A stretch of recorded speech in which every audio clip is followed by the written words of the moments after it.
Good evening and welcome to News Channel 8. I'm Jerome Agee, and here's some of the top stories we have for you tonight. Another murder in our territory. Fire at the Virgin Islands Lottery office. These stories and more are up next on News Channel 8.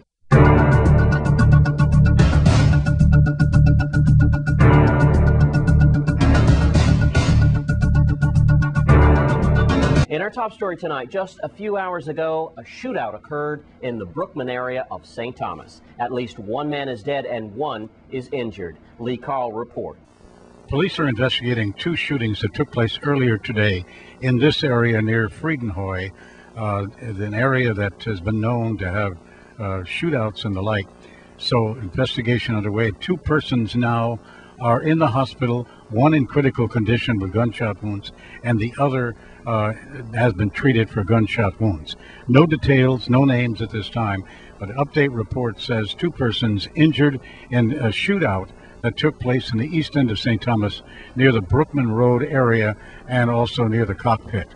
In St. Thomas, Lee Carl for News Channel 8. Thanks, Lee Carl. And in other news, career criminal Cascen was found guilty of first-degree murder for the killing of an aspiring teenage jockey in 2008. News Channel 8's Wes Small has more on this story. Thanks a lot, Jerome. Well, the entire Virgin Island community, including the V.I. can breathe a sigh of relief tonight. Cascen should spend the rest of his life behind bars. That's right. Cascen was found guilty over the weekend of first-degree murder charges, 31 years old. And he was found guilty by a jury for the September 7, 2008 murder of young, promising jockey Christian Soto Jr. He was only 16 years old. He was shot to death about 10:30 that night in Estate Harvey. Two others were wounded as well. Cascen, like I said, also looked at for the 2004 jury tampering case. And again, he was seen with Jeffrey Brown and Louis Melendez that fatal night with the JFK shooting. And again, I want to tell you that Jeffrey Brown is supposed to be sentenced on March 25th. That's coming up soon. Just to let you know what this case meant to the Virgin Island community and the V.I. Now we have words from the V.I.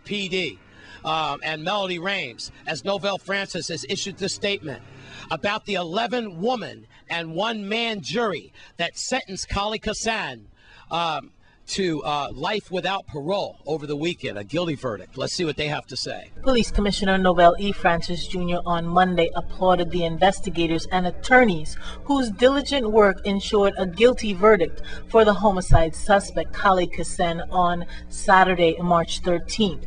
Commissioner Francis said, "I want to applaud the investigators who worked on the case and the attorneys at the Department of Justice.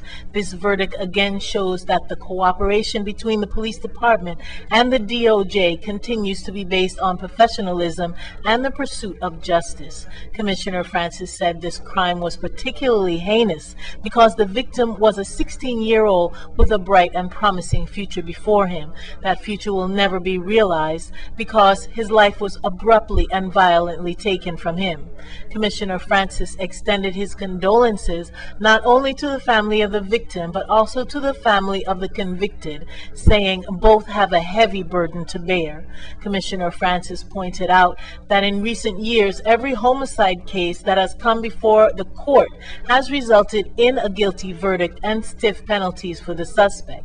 Cascen faces a mandatory life sentence without the possibility of parole, which he will most likely serve in a federal penitentiary. Commissioner Francis said, "I hope these verdicts serve as a deterrent to those who wantonly resort to violence in order to settle a score." Well, there you have it. The final pages have almost been turned with the short but dangerous criminal career of 31-year-old Cascen.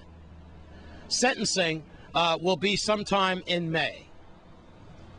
I'm Wes Small for News Channel 8. Thanks, Wes Small. Well, the Virgin Islands Lottery office was burned over the weekend. and it could be suspicious. News Channel 8's Lee Carl has more. This is the entrance to the lottery office here. The signs are up saying ticket sales at Barbell Plaza, and there's a fire tape along. Now further on down, they used the lottery sign to cover over a hole where an air conditioner was, and that's how they got in. They got in, they poured some accelerant around the safe, I understand, and apparently got the safe open, took some money, tickets, and whatever.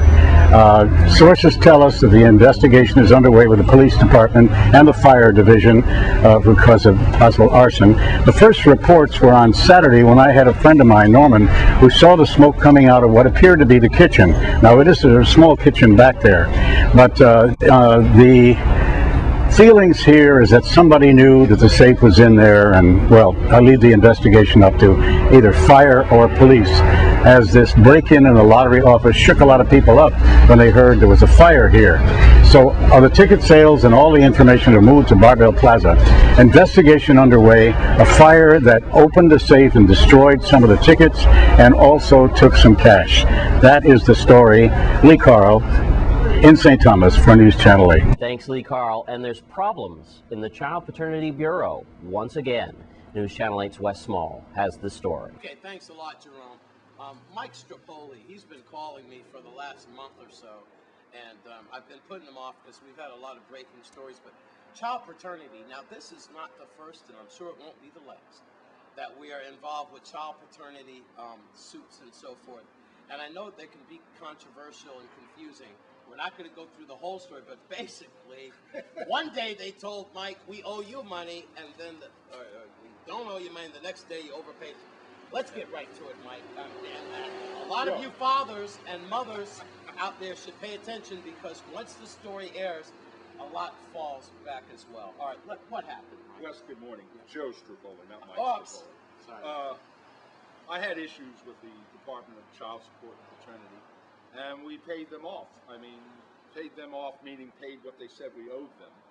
And didn't believe that I owed it to them to begin with, but because the legal fees were adding up and everything, we said, let's just dispose of it and pay for it.